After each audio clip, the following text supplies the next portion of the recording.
Obstacles to friendship with God.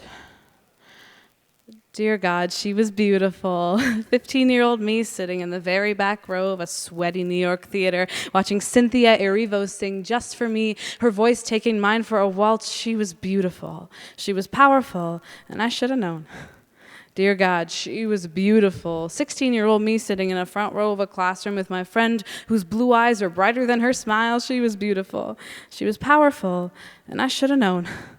I should have known the lump in my throat when I had to leave the theater. When the distance between my friend and I went from a weekend to 2,469 miles, it meant I was losing more than I thought I was. It meant she wouldn't be there to answer the question I didn't know I had. Who am I? Dear God.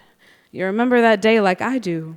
The humid July morning in Washington, D.C., and the oversalted hotel French toast, the parent reprimanding her child at the next table, my ribs clutching at each other in fear, throat filled with ash, palms baptized in sweat. And you remember that day I came out to my mom? You remember how I burst into tears just as the waitress arrived with orange juice, and how my lipstick stained the napkin. You remember that day like I do, and I will never forget that day because she asked me with the most innocent poison dripping from her lips, so... do you still consider yourself a Muslim? And God, for all my appall, I couldn't answer the question. I could smell the smoke, but you took the color red from my sight, so I walked on ice with shattered breath. Dear God, was our friendship ever in question?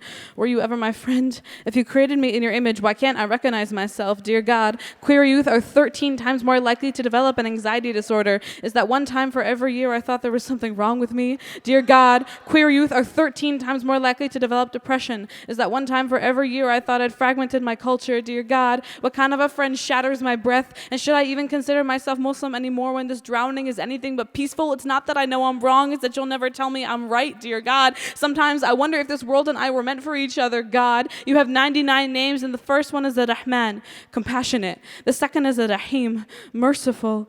What number is protector? What number is provider? What number is explainer or teacher or refuge? Dear God, can I not go to you for existing in some kind of sin? Can you forgive yourself for forgiving me? Did you not create what I hope you won't despise? Dear God, are you there? Don't you remember me? The girl with the last name meaning apple. You gave me all the strength of the apple in the Garden of Eden. You let my mother name me Raya without letting her realize my name means pride. You trapped me in this vicious joke, locked the key in my kiss on this humid July morning in Washington, D.C. I think I might be your only mistake, dear God. I don't think I was meant for this world, so why won't you let me leave? Dear God, I know I am shattered like my breath, but there are people there to pick up the pieces.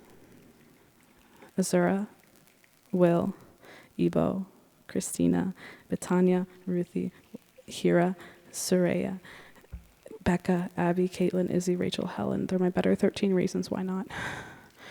They collect my fragments, hold them to your light, and read my story from the shadows. They are beautiful. They are powerful. And I should have known. You gave me people who know I'm greater than the sum of my shattered parts. They are the answer to my questions, dear God. Their friendship, our friendship, is an anomaly, built to endure life and death, inside and out.